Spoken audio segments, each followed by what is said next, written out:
ফেরাউনের জাতি থেকে, কিপ্তের ভিতর থেকে অনেক ধাত্রীদেরকে ছেড়ে দেওয়া হয়েছে বনি ইসরাইলদের মাঝে। যতজন গর্ভবতী আছে তাদের লিস্ট করবা, নামগুলো লিখে নিয়ে আসবা। যখন ভূমিষ্ঠ হবে, কন্যা হলে ছেড়ে দাও, যদি পুত্র হয় তাদেরকে কেটে ক্ষত বিক্ষত করে হত্যা করো। কিন্তু আল্লাহ পাক রব্বুল আলামিন এমন ভাবে মুসা আলাইহিস সালাতু ওয়াস সালামকে ওই বিপদের মুহূর্তে দুনিয়াতে এনেছেন। ধাত্রীরা কত এসেছে, ধাত্রীরা কত গেল, কিন্তু কোনদিন মুসা আলাইহিস সালাতু ওয়াস সালামের মাকে দেখে বুঝতেও পারে নাই তার পেটে সন্তান আছে। সুবহানাল্লাহ। ওয়া আওহাইনা ইলা উম্মি মুসা আন আরদিই,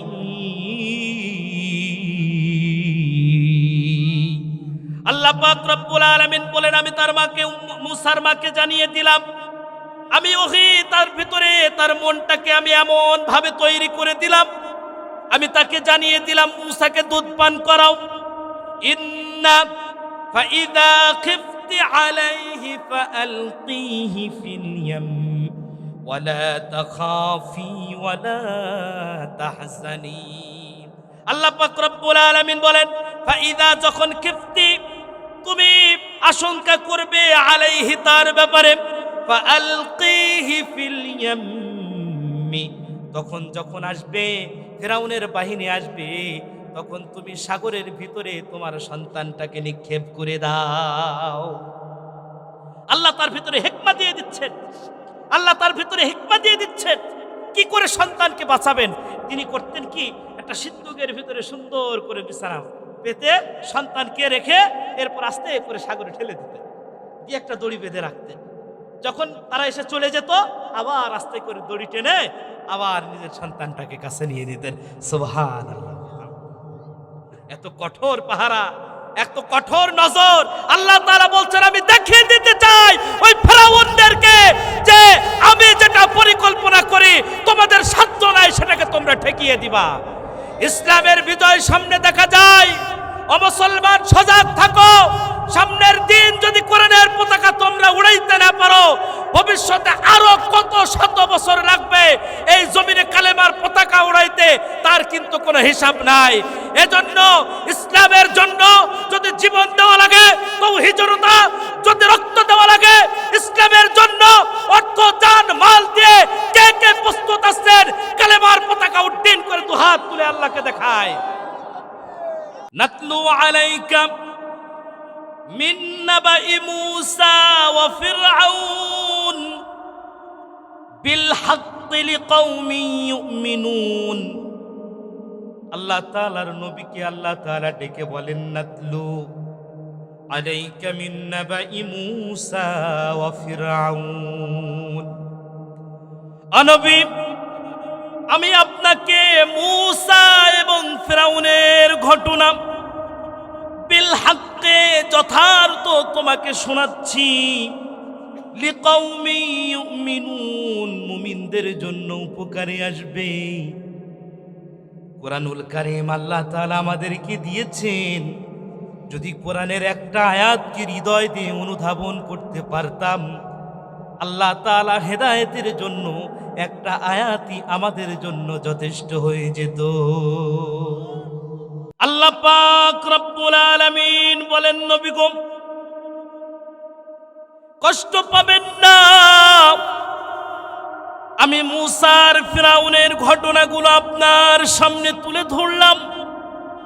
ইন্না ফিরআউনা আলা ফিল আরদি ওয়া জাআলা আহলাহা শিয়াআন ইয়াস্তাদঈফু তাঈফাতাম মিনহুম ইউযাব্বিহু আবনাআহুম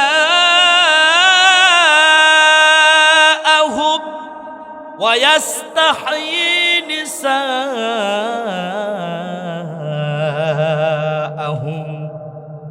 দুনিয়ার জিন্দেগিতে ইন্না ফিরআউনা আলা ফিল আরদ, ফিরআউন দুনিয়ার জিন্দেগিতে তার আধিপত্য বিস্তার করার জন্য, তার রাজত্বকে টিকিয়ে রাখার জন্য ওয়াজআলা আহলাহা শিয়াআন ইস্তাদঈফ, বিভিন্ন গোত্র ছোট ছোট করে তাদেরকে রাখত, একে অন্যের সাথে দাঙ্গা লাগিয়ে দিত, সেটা নিয়ে যেন ব্যস্ত থাকি। বাংলার জমিনেও এমন একটা সময় ছিল পেছন থেকে কারচুপি হতো, ছোট্ট ছোট্ট ইস্যুগুলো নিয়ে আমাদেরকে বোকা বানিয়ে রাখতো। কথা বলেন ঠিক কিনা? বাঙালি অত বোকা না, পরবর্তীতে বুঝতো আবার নতুন ইস্যু কি তৈরি হয়। এবার দেখো, ঠিক না? ভুলে গেছেন? খুব বেশি দিন না। ইস্তাদঈফু, তাদেরকে দুর্বল করে রাখা হতো। তাইফাতাম মিনহুম ইউযাব্বিহু আবনাআহুম ওয়া ইস্তাহয়ী নিসাআহুম। ফিরআউন যে কোনো ভাবে জেনে গেলেন বনি ইসরাইলের ভিতর থেকে এমন একজন সিংহ পুরুষ আসবে যে তার রাজত্বকে মিটিয়ে দিবে, ধ্বংস করে দিবে। এই চিন্তা করে ফিরআউন নাজেহাল হয়ে গেল। কেমন করে নিজের রাজ্যকে রক্ষা করা যায়, রক্ষা করার জন্য তারা চিন্তা ভাবনা নিল। বনি ইসরাইলের ভিতরে যত পুত্র সন্তান আসবে সবাইকে হত্যা করা হবে দুনিয়াতে আসার সাথে সাথে। নাউযুবিল্লাহি মিন যালিক। অসংখ্য শিশু তারা হত্যা করেছে এই বর্বর। কিন্তু আদৌ কি সে আলোকে তারা ঠেকিয়ে রাখতে পেরেছে? বলেন, বাধা দিতে পেরেছে? ইসলাম এমন একটা বাতি, ইসলাম এমন একটা জিনিস, ইসলামকে যত বাধা দেওয়া হবে ইসলাম আরো তত দ্রুত গতিতে প্রচার প্রসার হতে থাকবে। কথা বলেন ঠিক কিনা? বরং ইসলামের ব্যাপারে যারা কটূক্তি করবে, ইসলামকে যারা ছোট করে দেখতে চাইবে, বরং ইসলামের কাছে এসে তারাই হারিয়ে যাবে, তাদেরই কোনো অস্তিত্ব থাকবে না। যেদিন ইসলাম থাকবে না সেদিন দুনিয়াও আর থাকবে না। বিশ্বাস করেন তো? বিশ্বাস করেন তো? কষ্ট হচ্ছে? ফিরআউন এবার চিন্তা শুরু করলো কি করা যায়। তার সেনাবাহিনীদেরকে নিলেন, হামানকে নিলেন, চিন্তা করলেন রাজ্যকে বাঁচাতে হবে। এজন্য তিনি এমন চিন্তা ভাবনা নিলেন, যত পুরুষ সন্তান, যত পুত্র সন্তান আসবে সবাইকে গলা কেটে হত্যা করবা। শত চেষ্টা করার পর যখন একের পর এক হত্যা করতে থাকে, এমন একটা সময় ফিরআউনের বংশধররা বলল, ও ফিরআউন, ও বাদশা, আপনি যদি এইভাবে তাদেরকে হত্যা করতে থাকেন, এমন একটা সময় আসবে যে সময় দেখা যাবে আমাদের নিকৃষ্টতম কাজ যে বনি ইসরায়েলরা করে, এক সময় এই কাজগুলো আমাদের নিজেদেরকেই করা লাগবে। এজন্য এই কাজ কামের জন্য হলেও তাদেরকে বাঁচিয়ে রাখা লাগবে। এজন্য কি করা যায়? পরামর্শ করা হলো 1 বছর হত্যা করা হবে, আর 1 বছর হত্যা বন্ধ করা হবে। কিন্তু আল্লাহ উত্তম পরিকল্পনাকারী, আল্লাহ যেটা পরিকল্পনা করবেন ওটাই বাস্তবায়ন হবে, তার বাইরে কিছুই না। ওয়ামা তাশাউনা ইল্লা আইয়াশা আল্লাহ। গোলাম, তুমি যেটাই ভাবো না কেন, আমি রব তোমার জন্য যেটা ভেবেছি, যা ফায়সালা করেছি, তার বেশি কিছুই তুমি করতে পারবে না। ধামকি দিয়ে তুমি যাই করো না কেন, তোমার ক্ষমতা, তোমার নাটায় আমার হাতে। কথা বলেন ঠিক কিনা? ফিরআউন চিন্তা করলো যে করে হোক ঠেকাতে হবে। যে বছর তিনি হত্যা বন্ধ করলেন, ওই বছর হারুন আলাইহিস সালাতু ওয়াস সালাম দুনিয়াতে আসছে। এরপরে যখন যে বছর আবার হত্যার সময়, আল্লাহ তাআলা মুসা আলাইহিস সালাতু ওয়াস সালামের মায়ের পেট, তিনি যখন দুনিয়াতে আগমন করবেন, মায়ের পেটে যখন ছিলেন তার অবস্থা দেখে কেউ বুঝতে পারতো না তার পেটে সন্তান আছে। সুবহানাল্লাহ। আল্লাহ তাআলা চাচ্ছেন যে এই জন্য পরে আয়াত আল্লাহ তাআলা বলছেন ইন্নাহু কানা মিনাল মুফসিদিন, নিশ্চয় ফিরাউন দুনিয়ার ভিতরে ফাসাদকারী। ওয়া নুরিদু আন নামুন্না আলাল্লাযীনা ইসতুদঈফু ফিল আরদ, আল্লাহ তাআলা চাইলেন আন নামুন্না আলাল্লাযীনা ইসতুদঈফু ফিল আরদ, আমি তাদেরকে জমিনের ভিতরে তাদেরকে কর্তৃত্ব দিতে চাই, তাদেরকে নেতৃত্ব দিতে চাই। ওয়া নাজআলাহুম আইম্মাতা ওয়া নাজআলাহুমুল ওয়ারিসিন, আমি তাদেরকে জেরুজালেমের মালিক বানিয়ে দিতে চাই। অর্থাৎ ফিরাউন যেখানে শাসন করছে ওই শাসনটা পাল্টিয়ে বনি ইসরাইলের হাতে আল্লাহ তাআলা ক্ষমতা তুলে দিতে চান। সুবহানাল্লাহ। আল্লাহর পরিকল্পনার বাহিরে আর কিছু হতে পারে বলেন? আল্লাহ তাআলা যার মর্যাদাকে বাড়িয়ে দিবেন, দুনিয়ার কোনো সাধ্য নাই, ক্ষমতা নাই তার মর্যাদাকে আরো কমিয়ে দেওয়া। কথা বলেন ঠিক কিনা? হাবশী গোলাম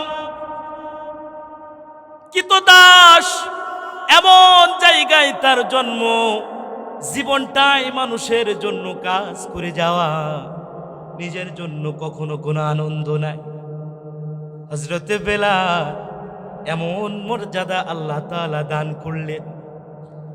আল্লাহর রাসূল সাল্লাল্লাহু আলাইহি ওয়াসাল্লাম মেরাজে গেলেন, খড়মের আওয়াজ শুনতে পান। জিবরিল আলাইহিস সালাতু ওয়াস সালামকে জিজ্ঞাসা করলেন, ওগো জিবরিল, কার খড়মের আওয়াজ?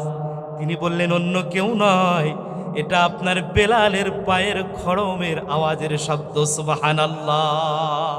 দুনিয়াতে থাকতেই জান্নাতের ফয়সালা হয়ে গেছে।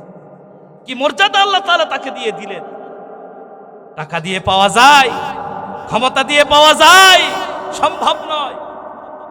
ওই যে ইহুদি এসে জায়গা আর পায় নাই, হযরত ওমর রাদিয়াল্লাহু তাআলা আনহুর সামনে এসে বলে যে তোমাদের নবীর থেকে আমাদের নবীর মর্যাদা অনেক বেশি, তোমার নবীর কোনো মর্যাদাই নাই। তো জায়গা তো ও যে সে জায়গা না, খবর হয়ে যাবে, কোনো কথা নাই, ঠাটিয়ে একদম চপটাঘা চড়াত করে এক চড়। ইহুদি এক চড় খেয়ে গাল ধরে আল্লাহ রসুলের কাছে চলে গেছে বিচার দেওয়ার জন্য। ইয়া রাসূলুল্লাহ, ইয়া হাবিবাল্লাহ, ওমর আমাকে আঘাত করেছে। কিছুক্ষণ পর হযরত ওমর হাজির হলেন। ওমর, তুমি তাকে আঘাত করেছো? হ্যাঁ ইয়া রাসূলুল্লাহ, সে আপনার মর্যাদা নিয়ে কথা বলেছে, এজন্য তাকে আমি আঘাত করেছি। আল্লাহ রসুল বললেন, ওমর, তুমি তাকে খুশি করে দাও, তুমি তাকে খুশি করে দাও। এরপর আল্লাহর নবী বললেন, ইহুদি তুমি শোনো, আমি অহংকার করে বলছি না। ইব্রাহিম খলিলুল্লাহ, মুসা কালিমুল্লাহ, ঈসা রূহুল্লাহ, তারা হলো আমার বন্ধু।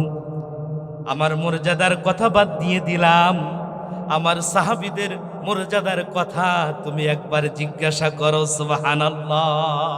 আমার কথা বাদ দিলাম, আমার সাথী আমার সাহাবীদের কথা তুমি জিজ্ঞাসা করো। বললেন, ও ইহুদি, তোমরা দুনিয়াতে আমাদের আগে এসেছো, কিন্তু দুনিয়া থেকে ওফাত হওয়ার পর কিয়ামতের ময়দানে তোমাদের আগে আমি জান্নাতে চলে যাব।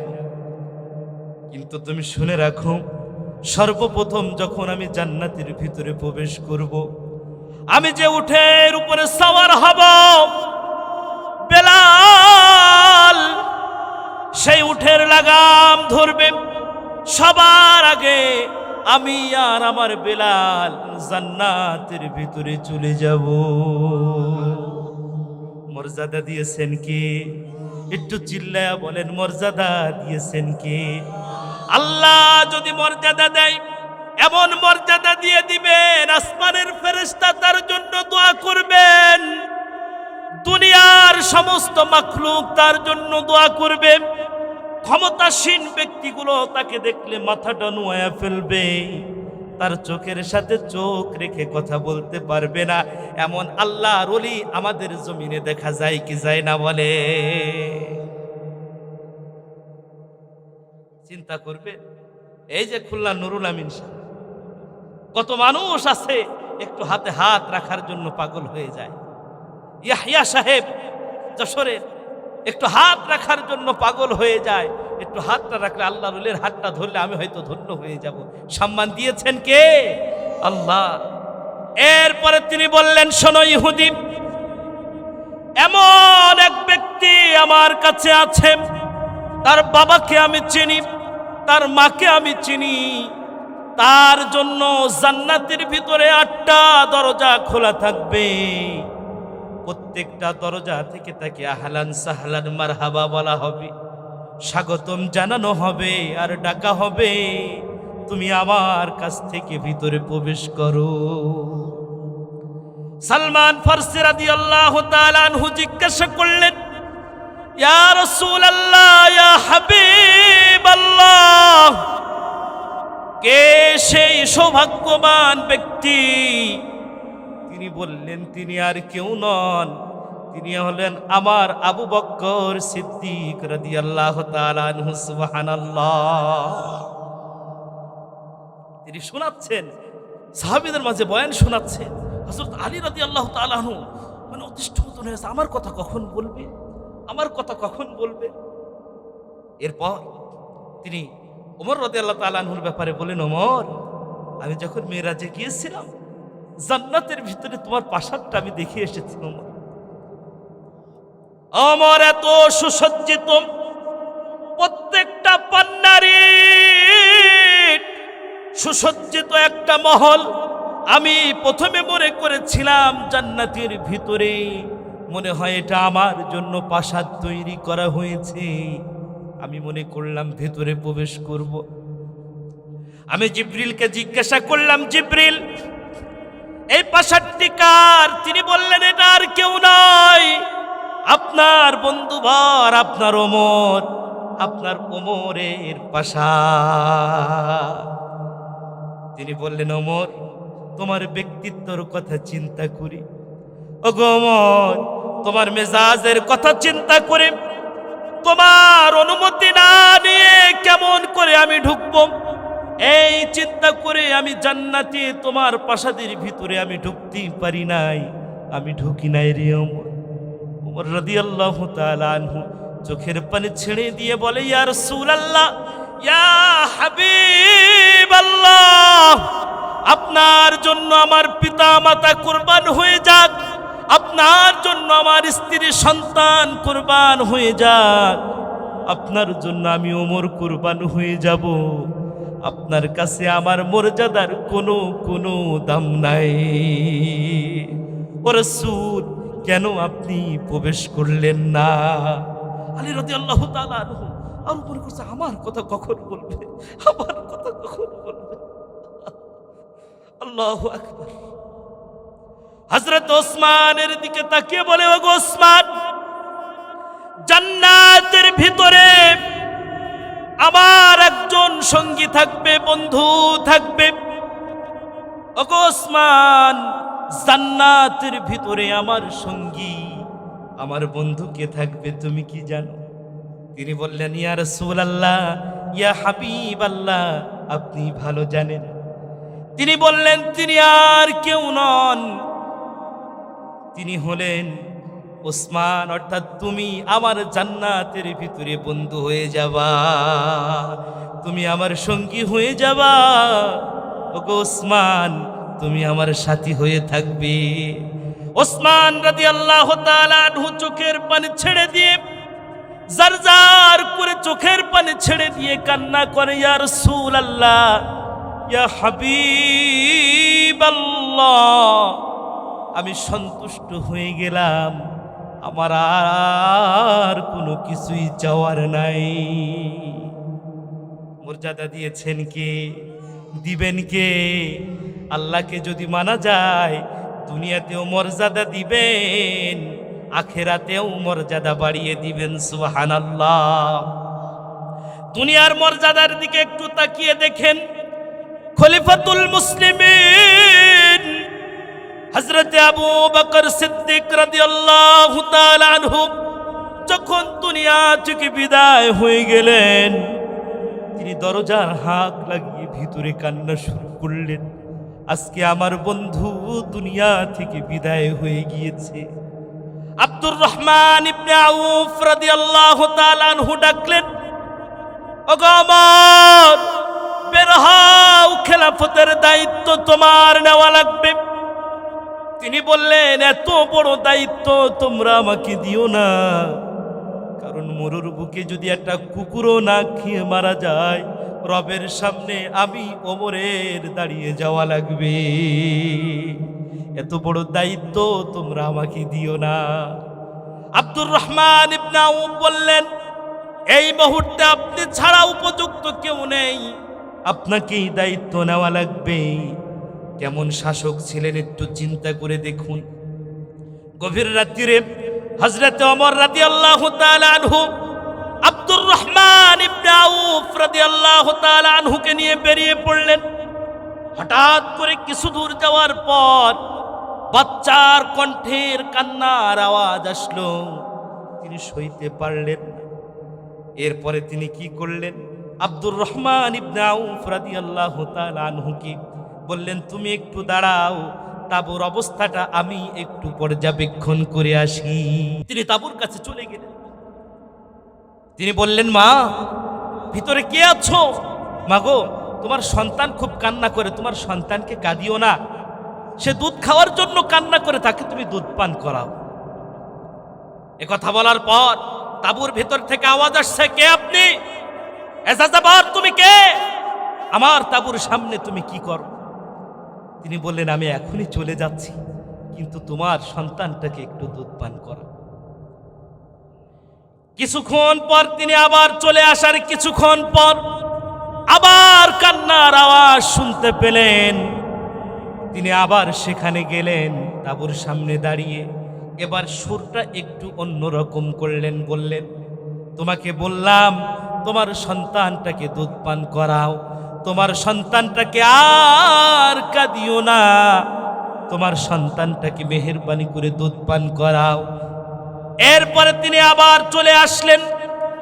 আসার পর আবার কান্নার আওয়াজ তাঁবুর ভিতর থেকে চলে আসলো।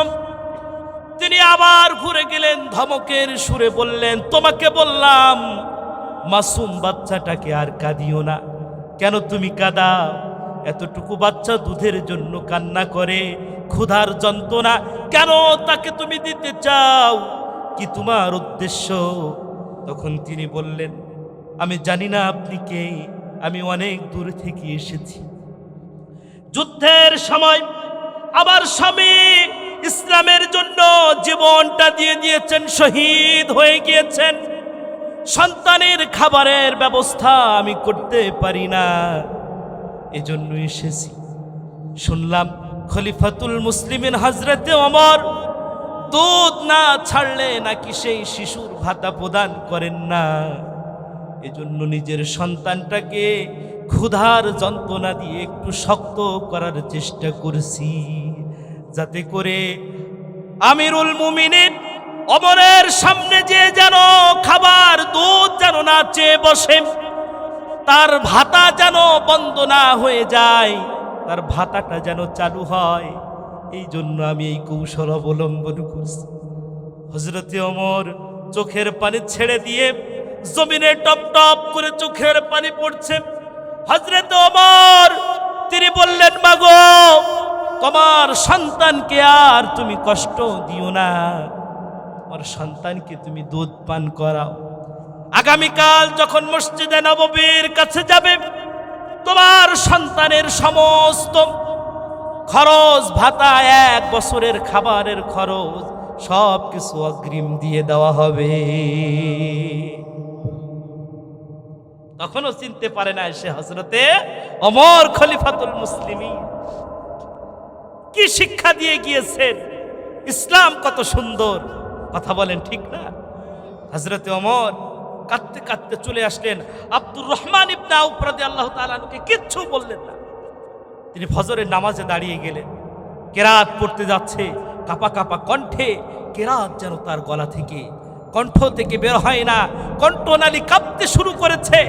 তিনি কাঁদছে, নিজেকে ধিক্কার দিয়েছেন সারা রাত। ওমর তুই ধ্বংস হয়ে যা, ওমর তুই ধ্বংস হয়ে যা, তোর জন্য দুধের শিশু এত কষ্ট করেছে। কি শাসক তারা ছিলেন, কি শাসক তাদেরকে আল্লাহ রাসূল বানিয়ে দিয়েছেন। এমনিতেই তো আর জান্নাতের ভিতরে তার জন্য পান্নার ইটের ইটের মহল তার জন্য বানানো হয় নাই, তার গুণের কারণে, তার আমলের কারণে। কথা বলেন ঠিক কিনা?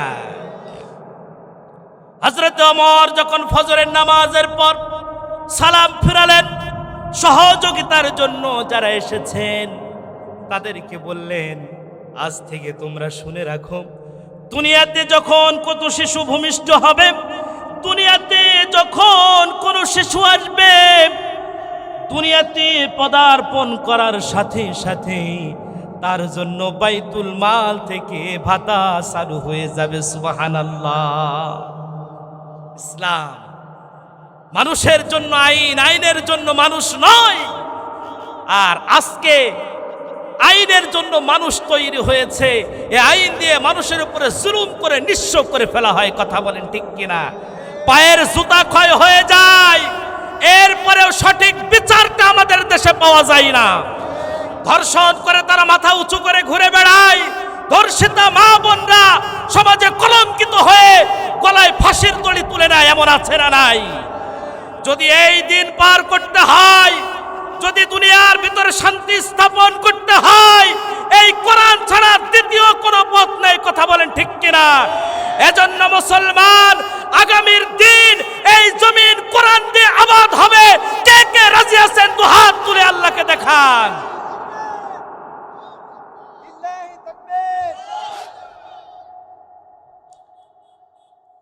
এরপরে আসুন, হযরত ওমর রাদিয়াল্লাহু তাআলা আনহুর ব্যাপারে যখন রাসূল সাল্লাল্লাহু আলাইহি ওয়াসাল্লাম বললেন, এরপরে আলী রাদিয়াল্লাহু তাআলা আনহুর ব্যাপারটা যখন শেষ হয়ে গিয়েছে, যে বন্ধু তুমি আমার বন্ধু হয়ে থাকবে জান্নাতের ভিতরে,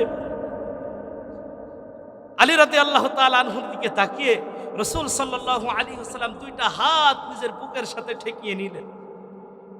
বলেন, আলী তুমি কি জানো জান্নাতের ভিতরে যেখানে আমার প্রাসাদ হবে, আমার প্রাসাদের সামনে তোমাদের ঘর থাকবে, সেই ঘরে তুমি আমার ফাতেমাকে নিয়ে বসবাস করবে।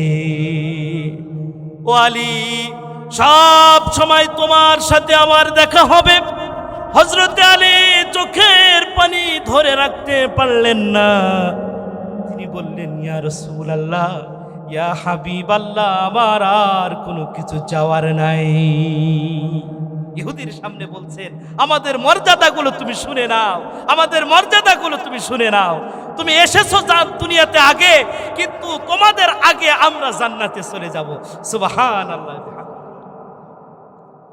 হযরত তালহা, হযরত জুবাইর রাদিয়াল্লাহু তাআলা আনহুর দিকে তাকিয়ে বললেন যে জান্নাতের ভিতরে দুইজন প্রহরী থাকবে আমার, যেমন রাজা বাদশার থাকে। ও তালহা, ও জুবাইর, তোমরা হবে জান্নাতের ভিতরে আমার প্রহরী। শুনে রাখো, দুনিয়ার মানুষগুলো জান্নাতের আকাঙ্ক্ষা করে, আর জান্নাত সালমান ফারসির আকাঙ্ক্ষা করে, মিকদাদের আকাঙ্ক্ষা করে, আলী রাদিয়াল্লাহু তাআলা আনহুর আকাঙ্ক্ষা করে। জান্নাত পথ চেয়ে বসে আছে, কবে তোমরা আসবা, আমাকে ধন্য করবা, আমার ভিতরে যত নিয়ামত আছে তোমরা ভোগ করবা, আমি জান্নাত তোমাদেরকে পেয়ে ধন্য হয়ে যাব। এজন্য আল্লাহ যদি কাউকে সম্মান দিয়ে দেন, দুনিয়ার কারোর কোনো সাধ্য নাই তাকে অপমান করতে পারে। হযরতে ওমর যখন ক্ষমতায় এসেছিলেন, বিশ্ব শাসন করেছিলেন, অর্ধ জাহানের পৃথিবীর, তিনি যখন ক্ষমতা গ্রহণ করেন, তিনি কালেমার পতাকা যেখানেই গিয়েছেন, কালেমার পতাকা পথ পথ করে উড়েছে। সুবহানাল্লাহ। আজও মুসলমান যদি কোরআনকে আমরা জীবনে ধারণ করতে পারি, কোরআনের একটা আয়াতকে যদি আমরা নিজেদের জীবনে বাস্তবায়ন করতে পারি, কোরআনকে বাস্তবায়ন করার জন্য যদি কাজ করি, কতটুকু সফল হব আমরা জানি না। কিন্তু আল্লাহ তাআলা ওয়াদা করেছেন, গোলাম, ওয়ালা তাখাফু ওয়ালা তাহজানু, ভয় করো না, চিন্তা করো না, তুমি ইস্তেকামাতের সাথে দাঁড়িয়ে থাকো, বিজয়ের ঝান্ডা আমি আল্লাহ তোমাদের হাতে তুলে দিব। সুবহানাল্লাহ। যেই রকম বনি ইসরাইলদের হাতে আল্লাহ তাআলা তুলে দিয়েছিলেন, ওয়ানুমাক্কিনা লাহুম ফিল আরদি ওয়া নুরিয়া ফিরআউনা ওয়া হামানা ওয়া জুনুদাহুমা মিনহুম মা কানু ইয়াহযারুন। তিনি বলেন ওয়া নুমাক্কিনা লাহুম ফিল আরদ, ওই যে দুর্বল বনি ইসরাইলদেরকে আমি ক্ষমতা দিতে চাই পৃথিবীতে, জেরুজালেমের মালিক তাদেরকে বানাতে চাই। ওয়া নুরিয়া ফিরআউনা ওয়া হামানা ওয়া জুনুদাহুমা মিনহুম মা কানু ইয়াহযারুন। রব ডেকে বলেন আমি দেখিয়ে দিতে চাই ফিরাউনকে, আমি দেখিয়ে দিতে চাই হামানকে, আমি দেখিয়ে দিতে চাই ফিরাউনের সৈন্যবাহিনীকে, যারা মূসাকে ঠেকানোর জন্য হাজার হাজার বাচ্চার গলায় ছুরি চালিয়েছে, দুনিয়াতে পড়ার সাথে সাথে পুত্র সন্তানগুলোকে টুকরা টুকরা করে নদীতে ভাসিয়ে দিয়েছে। আমি তাদেরকে দেখিয়ে দিতে চাই আমি যেটা পরিকল্পনাকারী, আমি যেটা পরিকল্পনা করি দুনিয়াতে কারোর সাধ্য নাই সেটাকে বাস্তবায়ন না করার মতন।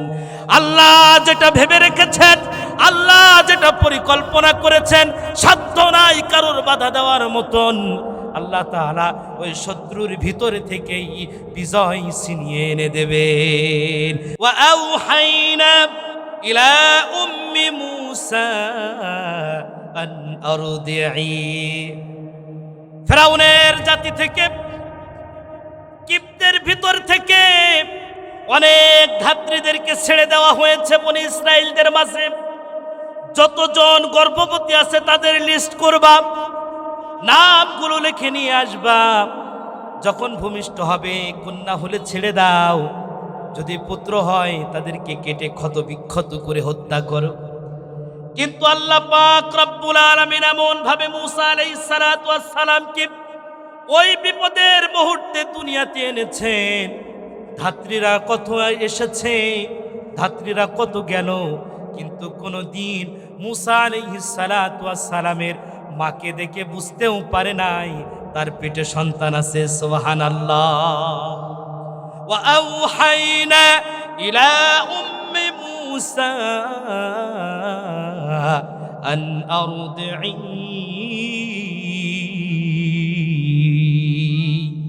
আল্লাহ পাক রব্বুল আলামিন বলেন আমি তার মাকে, মূসার মাকে জানিয়ে দিলাম, আমি ওহি তার ভিতরে তার মনটাকে আমি এমন ভাবে তৈরি করে দিলাম, আমি তাকে জানিয়ে দিলাম মূসাকে দুধ পান করাও। ইন্না ফাইদা খিফতি আলাইহি ফাআলকিহি ফিল ইয়াম ওয়ালা তাখাফি ওয়ালা তাহজানি। আল্লাহ পাক রব্বুল আলামিন বলেন ফাইদা, যখন খিফতি তুমি আশঙ্কা করবে, আলাইহি তার ব্যাপারে, ফাআলকিহি ফিল ইয়াম্মি, তখন যখন আসবে ফিরাউনের বাহিনী আসবে, তখন তুমি সাগরের ভিতরে তোমার সন্তানটাকে নিক্ষেপ করে দাও।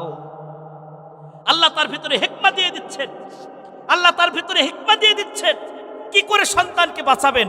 তিনি করতেন কি, একটা সিন্দুকের ভিতরে সুন্দর করে বিছানা পেতে সন্তানকে রেখে এরপর আস্তে করে সাগরে ঠেলে দিতেন, দিয়ে একটা দড়ি বেঁধে রাখতেন। যখন তারা এসে চলে যেত আবার আস্তে করে দড়ি টেনে আবার নিজের সন্তানটাকে কাছে নিয়ে নিতেন। সুবহানাল্লাহ। এত কঠোর পাহারা, এত কঠোর নজর। আল্লাহ তাআলা বলছেন আমি দেখিয়ে দিতে চাই ওই ফেরাউনদেরকে যে আমি যেটা পরিকল্পনা করি তোমাদের সাধ্য নাই সেটাকে তোমরা ঠেকিয়ে দিবা। ইসলামের বিজয় সামনে দেখা যায়। ও মুসলমান, সজাগ থাকো। সামনের দিন যদি কোরআনের পতাকা তোমরা উড়াইতে না পারো, ভবিষ্যতে আরো কত শত বছর লাগবে এই জমিনে কালেমার পতাকা উড়াইতে, তার কিন্তু কোনো হিসাব নাই। এজন্য ইসলামের জন্য যদি জীবন দেওয়া লাগে, তাওহীদ জনতা যদি রক্ত দেওয়া লাগে, ইসলামের জন্য অর্থ জান মাল দিয়ে কে কে প্রস্তুত আছেন কালেমার পতাকা উড্ডীন করে দুহাত তুলে আল্লাহকে দেখায়।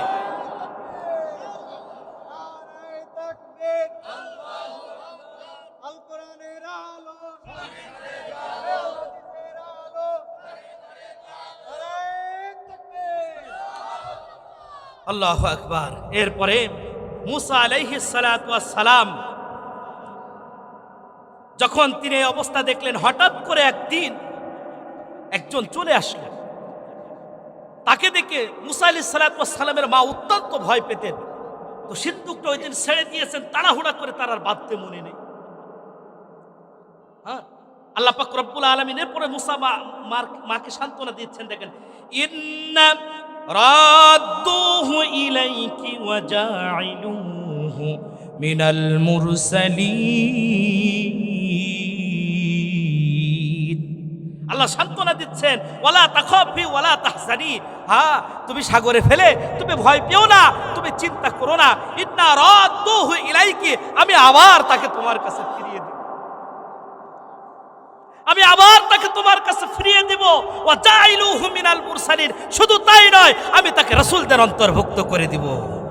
আমি তার মাধ্যম দিয়ে বনি ইসরাইল তোমাদেরকে শক্তিশালী করব, আর ওই জালেম ফিরাউনকে আমি এমন ভাবে নিপতিত করব, এমন ভাবে বেইজ্জতি করব, তার 400 বছরের রাজত্ব সব কিছু ভেঙে পড়বে। সুবহানাল্লাহ। এরপরে দেখেন আল্লাহ পাক রব্বুল আলামিন বলেন, ফালতাকাতাহু আলু ফিরআউনা লিয়াকুনা লাহুম আদুওয়াও ওয়া হাযানা ইন্না ফিরআউনা ওয়া হামানা ওয়া জুনুদাহুমা কানু খাতিঈন। এরপরে ফালতাকাতাহু আলু ফিরআউন, ফিরআউনের পরিবার তাকে তুলে নিল, তাকে উঠিয়ে নিল। লিয়াকুনা লাহুম আদুওয়া ওয়া হাযানা, তারা টেরও পেল না তার চেহারা, এমন মায়াবী চেহারা আল্লাহ তাআলা তাকে দিয়ে দিয়েছিলেন, যেটা দেখলে যে কেউ পাগলের মতন হয়ে যেতেন। চিন্তা করলেন, তাকে বুকে করে নিয়ে তিনি চলে গেলেন, দাসদাসীরা চলে গেলেন আসিয়া আলাইহিস সালামের কাছে। যখন তার কাছে নিয়ে গেলেন, শিশু দেখে তিনি হতভম্ব হয়ে গিয়েছেন। ইন্না ফিরআউনা ওয়া হামানা ওয়া জুনুদাহুমা কানু খাতিন, আল্লাহ তাআলা এজন্য বলছেন, নিশ্চয় ফিরআউন, হামান এবং তার সেনাবাহিনী সবাই জালেম, সবাই অপরাধী, সবাই জালেম, সবাই অপরাধী।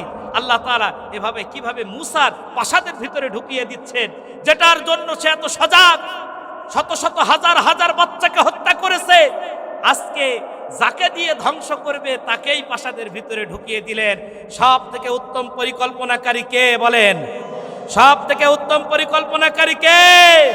আল্লাহ যদি বিজয় দেয় তাহলে কেউ আর ঠেকিয়ে রাখতে পারবে না, কেউ আর ঠেকিয়ে রাখতে পারবে না।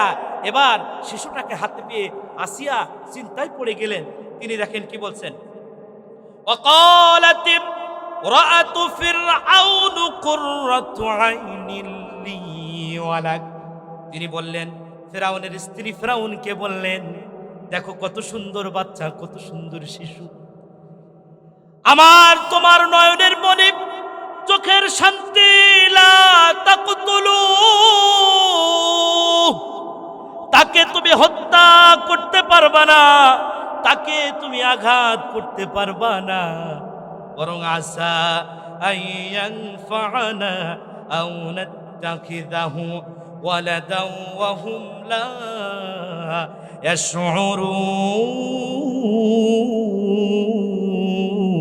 ইয়াশউরুন।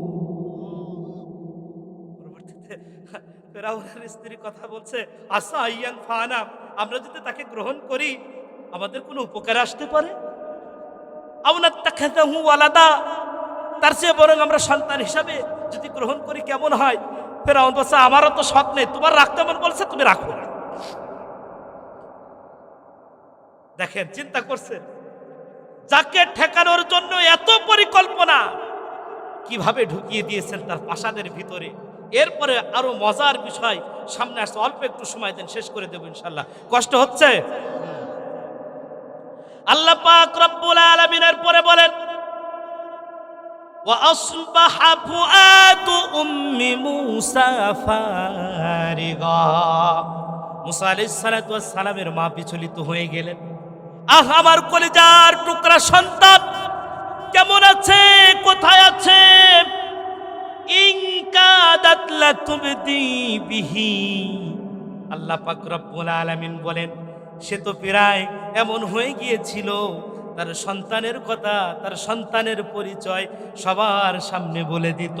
লাউলা আররাবাতনা আলা কলবিহা লিতাকুনা মিনাল মুমিনিন।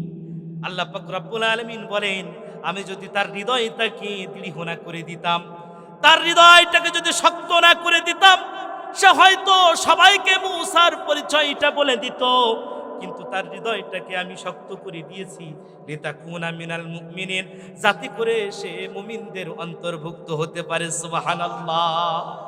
এরপরে দেখেন, ওয়াকালাত লি উখতিহি কুসি, সন্তানের সিন্দুকের সাথে যখন রশিটা বাঁধতে মনে নাই, তখন সে বলল তার মেয়েকে, মারে তোর ভাইয়ের সিন্দুকটা কোথায় ভেসে যায়, যারে মা একটু দেখ, আমার সন্তান, আমার কলিজার টুকরাটা কোথায় চলে যায়। চিন্তা করে দেখছেন দিনটা কেমন ছিল, কেমন সময় ছিল, একটু চিন্তা করে দেখছেন কতটা কষ্টে তারা দিন পার করেছে। কিন্তু বিজয় দিবেন কে? আল্লাহ। ফেরাউনের ক্ষমতা হয় নাই ঠেকানোর। 400 বছরের রাজত্ব যেখান থেকে শুরু হয়েছে সেখানেই বিলুপ্ত করে দিয়েছেন। কথা বলেন ঠিক কিনা? আজকেও বাংলার জমিনে দেখা যায়, যেই জায়গায় যেই পার্লামেন্ট থেকে আইন পাশ করে বাংলার জমিন থেকে নিরপরাধ মানুষদেরকে ফাঁসির কাস্টে ঝুলানো হয়েছিল, আজকে সেই ফাঁসির কাস্টে, আজকে সেই আদালতকে তাকেই ফাঁসির আসামি বানিয়ে দিয়েছেন। কথা বলেন ঠিক কিনা? এজন্য আল্লাহর যে বিচার, এ বিচার দুনিয়ার মানুষ তোমরা করতে পারবা না। এজন্য ধৈর্য ধরতে হবে। আল্লাহর বিচার দেখতে হলে ধৈর্য ধরতে হবে। আল্লাহর মার মুরব্বীরা ভালো অর্ধেক বাস মুরব্বীরা করে দিচ্ছে। এরপরে দেখেন, তার মেয়েকে যখন বললেন যাও তোমার ভাই কোথায় যায় একটু দেখো, ফাবাসুরাত বিহি আন জুনুবিন ওয়া হুম লা ইয়াশউরুন। তিনি যখন পর্যবেক্ষণ করছেন সিন্দুকটা কোন দিকে যায়, এত পর্যবেক্ষণ করছেন, এত কিছু দেখলেন, এরপরে মুসা আলাইহিস সালাতু ওয়াস সালামের বোনের দিকে কেউ সন্দেহ করে না। তিনি দেখলেন যে ফেরাউনের রাজপ্রাসাদের কাছে চলে গিয়েছে, তিনি সেখানে চলে গেলেন। যাওয়ার পরে অবস্থা দেখছে, সন্তানকে নিয়ে সবাই চিন্তিত। কি ব্যাপার, কি হলো, কি চিন্তা? তিনি সব কিছু পর্যবেক্ষণ করছেন, খবর নিচ্ছেন।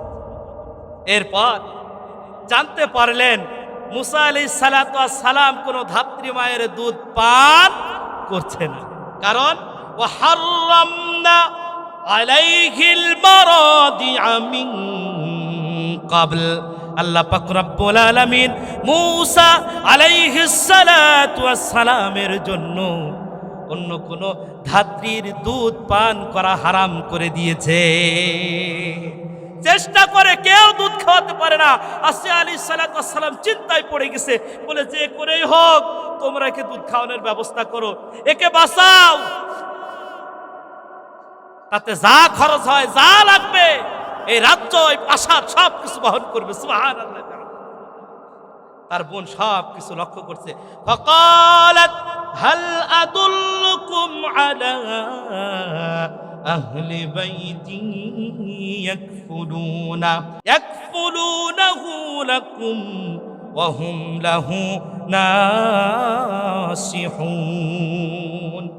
ফাকালাত হাল আদুল্লুকুম, তিনি দৌড়িয়ে আসলেন ধাত্রীদের কাছে, তিনি দৌড়িয়ে আসলেন তাদের কাছে। আসার পরে বলে, কি হয়েছে? কয় সন্তান, তোমরা তো বিচলিত কেন? করে সন্তান কারো দুধ পান করছে না। চিন্তায় পড়ে গেছে, কি করব, কোথায় যাব? তিনি তখন বললেন, আমি কি এমন কোনো সন্ধান তোমাদেরকে দিব যে তাকে দুধ পান করাবে, তাকে লালন পালন করবে, তাকে ভালোবাসবে, তাকে ভালোবেসে লালন পালন করবে? তোমরা কি চাও? তাহলে অমক জায়গায় বনি ইসরায়েলের ভিতরে তোমরা তাকে নিয়ে যেতে পারো। এ কথা বলার পর দাসীদের ভিতরে সন্দেহ লেগেছে, তুমি কি করে জানলা তোমার মা বাবার ব্যাপার? অবশ্যই কোনো সন্দেহ আছে এর ভিতরে। তুমি এই শিশুর ব্যাপারে কিছু জানো, তাকে বন্দী করা হবে। কিন্তু বাঁচাবেন কে? কে বাঁচাবেন? এরপরে যখন তাকে প্রশ্ন করা হলো, কেন তুমি এত বিচলিত, এই সন্তানের ব্যাপারে তুমি কেন এত বিচলিত, কেন এত আবেগে আপ্লুত? আমরা চিন্তা ফিকির করছি, কিন্তু তুমি এমন জায়গা দেখিয়ে দিলে, কেন তুমি এমন বললাম? তিনি তখন বললেন, কে বা চাই না রাজপ্রাসাদের মেহমান একটা সাধারণ মেহমানের সাথে যদি মিলিত হয়ে যায়, তাহলে ওই পরিবারটাও রাজ্যর সমান, রাজ্যর যে সম্মান আছে রাজ্যের সাথে মিলিত হওয়ার কারণে, রাজবংশের সাথে মিলিত হওয়ার কারণে তারাও তো সম্মানিত হয়ে যাবে।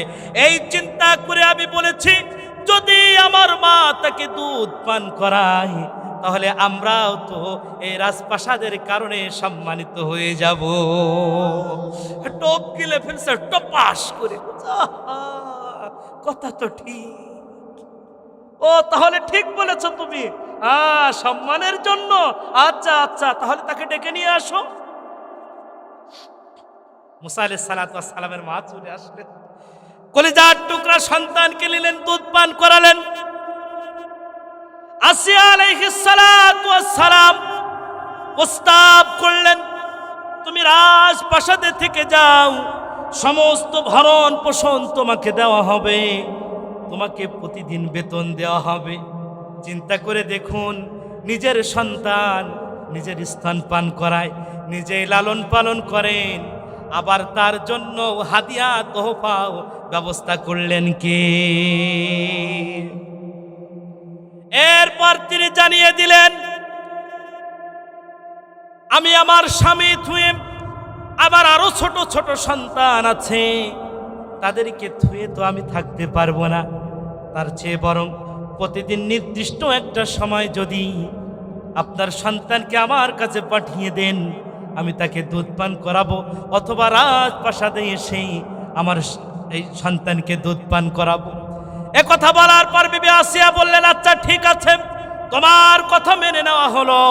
বনি ইসরাইলের ভিতরে খাওয়ার কষ্ট, কাজের কষ্ট, সব সময় ফেরাউনের বংশধররা বনি ইসরাইলকে দিয়ে সব সময় কঠিন কাজগুলো করাতো, নিকৃষ্ট কাজগুলো করাতো।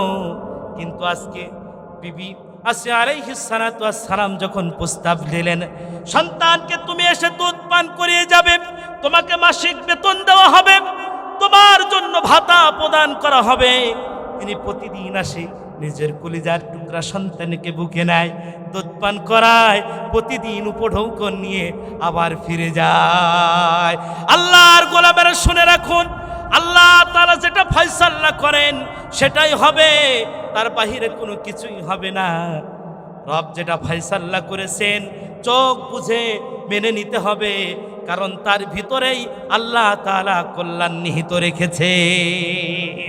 হুদাইবিয়ার সন্ধি, তার ভিতরে আমাদের ভিতরে একটা আল্লাহ পাক রব্বুল আলামিন হুদাইবিয়ার সমস্ত অন্যায় সন্ধিগুলা কাফেররা চাপিয়ে দিচ্ছে, আল্লাহ রাসূল সব কিছু মেনে নিচ্ছে। ওমর রাদিয়াল্লাহু তাআলা আনহু রাগে টকবক করছে, জমিনের দিকে তাকিয়ে আছে, আল্লাহ রাসূল আছে, এখানে তো জোরে কথা বলার কোনো সুযোগ নাই, কাজ যেহেতু আল্লাহ রাসূল করছে, এখানে আর কি বলবো। আল্লাহ রাসূল সব কিছু মেনে নিলেন, কিন্তু আল্লাহ জানিয়ে দিলেন, এটা নিশ্চিত তোমাদের বিজয়ের পথ খুলে দিলাম। সুবহান। এজন্য প্রস্তুত আছেন তো? যদি দিনের পথে আমরা টিকে থাকি, ইমানের পথে যদি অবিচল থাকি, আল্লাহর গোলাম, আমাদের রাস্তা আল্লাহ সহজ করে দেবে, এমন ভাবে বিজয় আমাদেরকে এনে দিবেন যেটা আমরা কল্পনাও করতে পারবো না। এজন্য হামলা মামলা হামকি ধামকি যাই আসুক না কেন, কে কে ইসলামের পথে অবিচল থাকবেন, দুহাত তুলে আল্লাহকে দেখায়। ইনশাআল্লাহ আবার কোনো ময়দানে দেখা হবে। আজকে এ পর্যন্তই। আসসালামু আলাইকুম ওয়া রাহমাতুল্লাহ। না আলহামদুলিল্লাহ, রাত অনেক হয়েছে, ফজরের নামাজ পড়তে হবে, অনেক মুরব্বীও আছে। হ্যাঁ, আমিও আসছি অনেক সময়, অনেক জার্নি করে। এখন বিষয় হচ্ছে যে মাদ্রাসা, খুব দক্ষ একজন হাফেজ সাহেব এই মাদ্রাসাকে পরিচালনা করেন, তার তেলাওয়াত আপনারা শুনছেন।